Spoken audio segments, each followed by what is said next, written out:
Ok, bonjour à tous, donc bienvenue sur cette nouvelle vidéo. Alors aujourd'hui on va continuer la deuxième partie de la vidéo précédente. La vidéo précédente on a vu comment installer un environnement, les éléments nécessaires pour notre environnement de développement local. Et aujourd'hui on va voir rapidement les principales fonctionnalités des différents outils de cet environnement. Ok, on va commencer par Docker. Docker c'est relativement simple, il n'y a pas énormément de choses à savoir. Donc on va voir ça rapidement ensemble. Alors, on avait vu que pour démarrer une blockchain privée, il nous fallait la commande docker run-d-p 6869. On faisait matcher le port sur le 6869 du container et on appelait l'image de la node privée. Ok. Donc là, je copie-paste les commandes, je copie-colle les commandes pour gagner du temps. Ok. Donc si j'envoie la commande comme ça va me démarrer ma node privée. Par contre, ce sera lorsqu'on va redémarrer l'ordinateur ou quand on va arrêter Docker, les données seront perdues. Okay, et quand au prochain coup on va relancer cette commande, ça relancera une nouvelle node privée. Alors si on veut garder les données, par exemple si on développe un projet sur le long terme avec une création d'assets custom, avec des data transactions et qu'on veut tout garder pour continuer le développement, alors il faut lui passer un name. Et comme ça va utiliser un volume et stocker les données sur votre ordinateur. Donc pour ça, on rajoute après le run-name, on va l'appeler waves. Et ça, ce sera la node. Ok. Donc je rentre, hop. Ça veut dire qu'il y a déjà une de mes nodes qui avait ce nom-là, donc je vais l'enlever. Voilà. Et on va recommencer. Donc ok. Donc on redéclare notre node privée cette fois-ci avec un nom de volume. Ok. Voilà. On voit le hash, ça veut dire qu'elle a bien été déclarée. Donc là, on va la laisser charger le temps qu'elle démarre. On va faire la même chose pour l'Explorer. Ok. Donc, je vais pareil copier la commande pour aller plus vite. On avait vu le détail de la commande dans la précédente vidéo, donc vous savez à quoi tout correspond. Donc là, pareil, si je lance cette commande ainsi, lorsque je vais redémarrer, ça va kill la node, ça va l'arrêter et on ne pourra pas la relancer. Ok. Donc on va passer pareil un volume, name, on va l'appeler Explorer. Ok.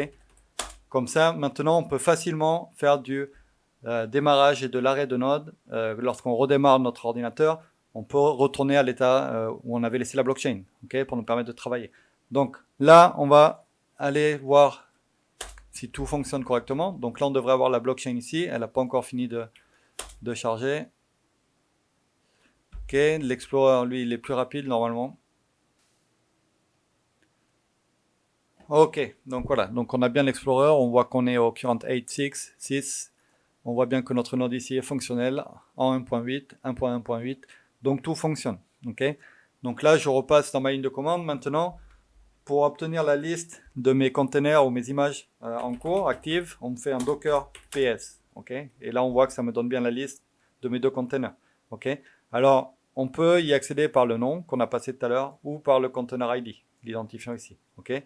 Donc si je voulais maintenant arrêter, par exemple, ma node privée, je fais un docker stop et j'utilise soit le nom, le name, soit le container ID, wave.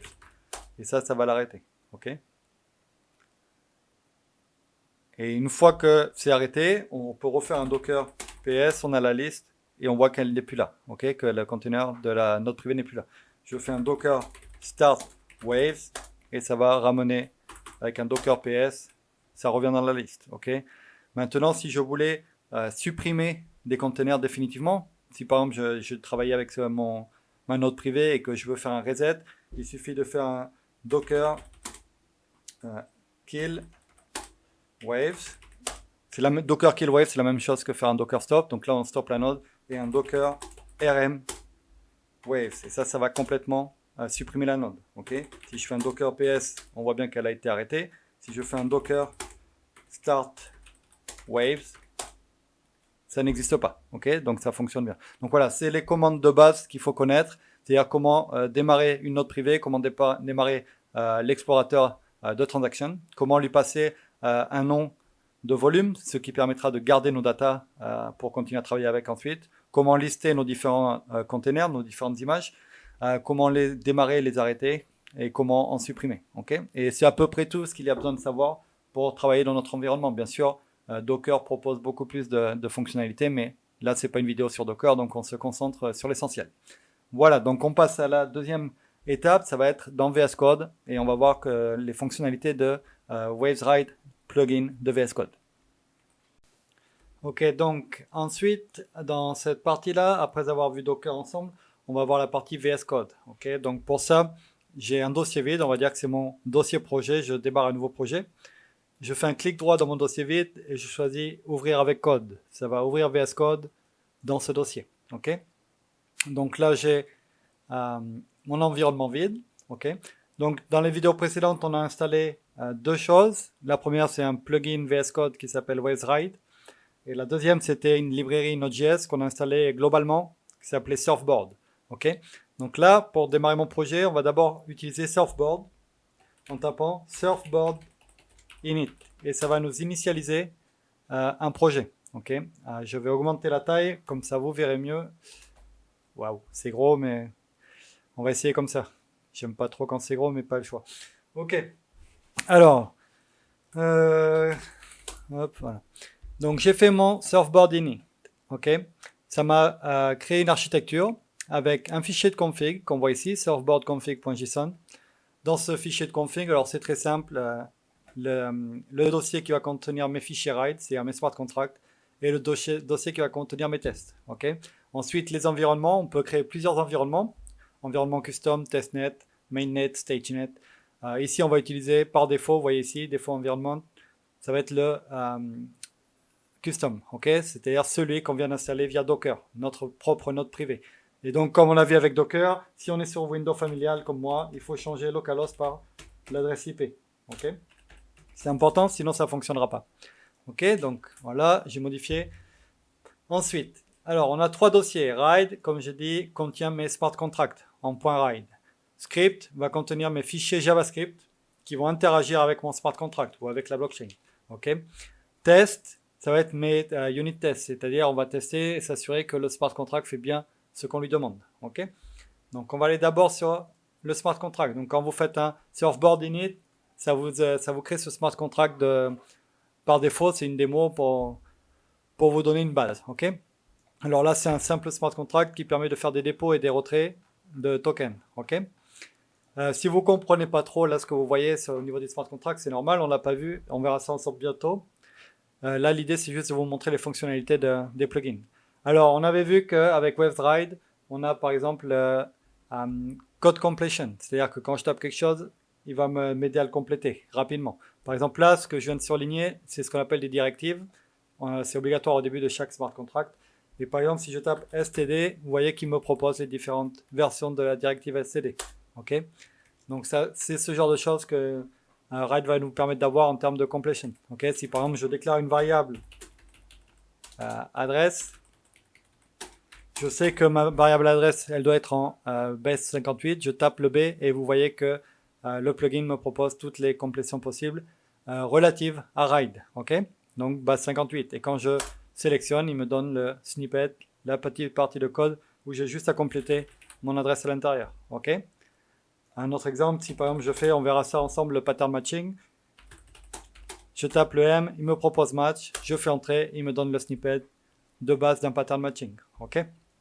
Ensuite, alors pattern matching, snippet autocompletion, on a aussi le syntax highlighting, c'est-à-dire que constamment pendant qu'on va écrire du code, il sera compilé et testé. Et s'il y a une erreur, on sera averti directement. Il n'y a pas besoin de faire directement une vraie compilation pour voir s'il y a des erreurs. Ok.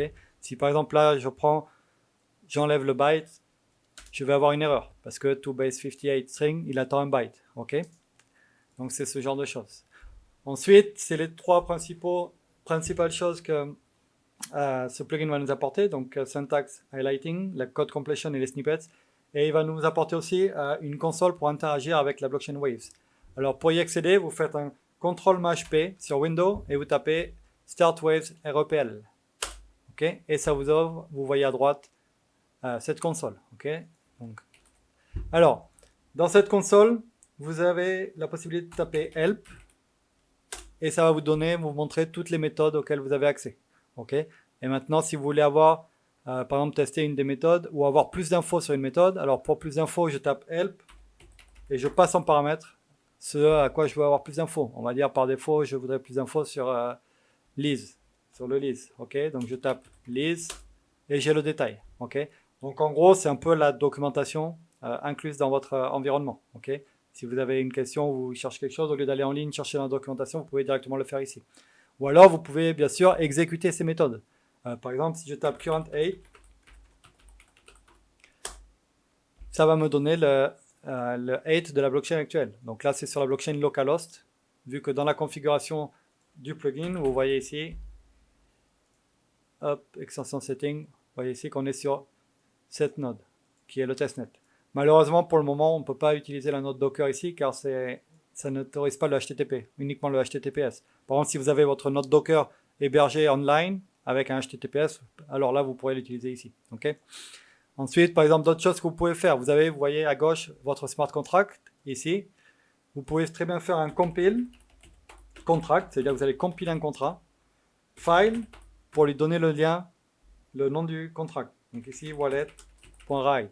Et ça va automatiquement me compiler mon smart contract en base 64. Vous verrez plus tard quand vous déployez un contract avec la transaction setScript, il faut qu'il soit en base 64. Donc justement, on va utiliser cette partie de code dans notre transaction pour déployer en base 64. Okay. Donc voilà, ça c'est les infos relatives au plugin WazeRide. Okay. Donc syntax highlighting, code completion, snippet et la console. Okay. Maintenant, on va passer à Surfboard. Alors Surfboard, il n'y a pas énormément de choses à connaître. Alors on a la première qu'on a vue, Surfboard Init, qui va nous créer une architecture de projet, un nouveau projet. Ensuite, je repasse sur les fichiers. Ensuite, on va voir alors Surfboard Test. Okay. Test, ça va être pour la partie ici. Vous voyez, ça c'est un fichier de test. Ça utilise Mocha et Chai. Alors si vous ne connaissez pas, je vous invite à aller regarder des tutoriels sur le sujet. Là, ce n'est pas le but de la vidéo. Mais donc voilà, ça va faire plusieurs tests. Donc alors, on décrit notre ensemble de tests. Ça va faire une wallet test suite. Avant de commencer les tests, on va faire plusieurs actions. Ici, créer des comptes, etc. Et ensuite, on va tester. Alors, est-ce que je peux déposer de l'argent? Est-ce que je ne peux pas retirer de l'argent si c'est pas à moi, si c'est pas moi qui l'ai déposé? Ou alors, non, celui-là, c'est retirer plus que je n'ai déposé. Et est-ce que je peux retirer? Ok, donc c'est des tests de base. Et pour relancer ces tests, vous avez juste à taper Surfboard test et il va automatiquement faire les tests. Ok, donc vous voyez, ça c'était le before ici, le résultat, et on voit les tests maintenant ici qui sont tous bien passés. Donc ça c'est pour faire tous vos tests. Ok, je vous invite à aller rechercher un peu plus sur Mocha et Chai pour avoir le détail. Et de toute façon, on utilisera ça régulièrement ensuite quand on va travailler avec Smart Contract, donc ça fera de la pratique. Ok, ensuite, vous avez aussi la possibilité de faire un Surfboard Run. Ok, et vous passez le chemin vers votre fichier JavaScript. Donc ici, surfboard run script / wallet deploy.js. Et ça va vous exécuter le code qui est dans ce fichier. Okay. Et ensuite, vous avez la possibilité aussi d'utiliser le REPL de Ride. Okay.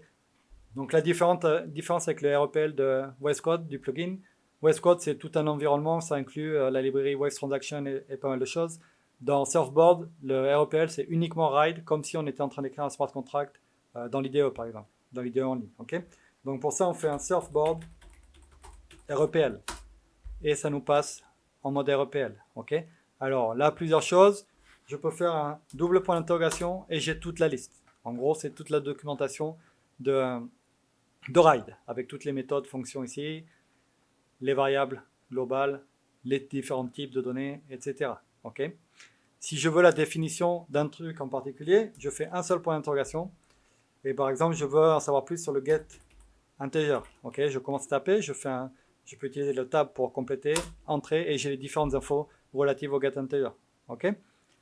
Vous avez plusieurs raccourcis. Par exemple, faire un $reset, ça va reset le REPL. Okay. Si je fais point editor, je vais pouvoir écrire des tests sur plusieurs lignes. Par exemple, on va faire un test. On va dire que Toto égale 1400 et Toto est supérieur à 8. On sait que 8 c'est une variable globale, donc on a accès en tapant 8 directement au dernier 8 de la blockchain, dernier numéro de bloc de la blockchain. Okay. Et ça va être false parce qu'on sait que, on l'a vu tout à l'heure, il est au-dessus de 1400. Donc CTRL D, ça fait le test et vous voyez que ça a bien défini la variable Toto et ça a fait le test et ça me renvoie false. Okay. Et on peut le voir ici en tapant 8, variable globale, le 8 est à 1586. Ok, donc ça c'est voilà, pour vous donner une idée des différentes choses que vous pouvez faire. Ok, et c'est à peu près tout pour aujourd'hui. Ouais, c'est tout. Donc voilà, si vous avez la moindre question, n'hésitez pas. De toute façon, on utilisera tout ça au maximum quand on va commencer les smart contracts. Donc ce sera régulièrement de la pratique et on verra toutes les petites subtilités qui pourrait y avoir en plus. Ok? Voilà, à bientôt, je vous dis bye bye.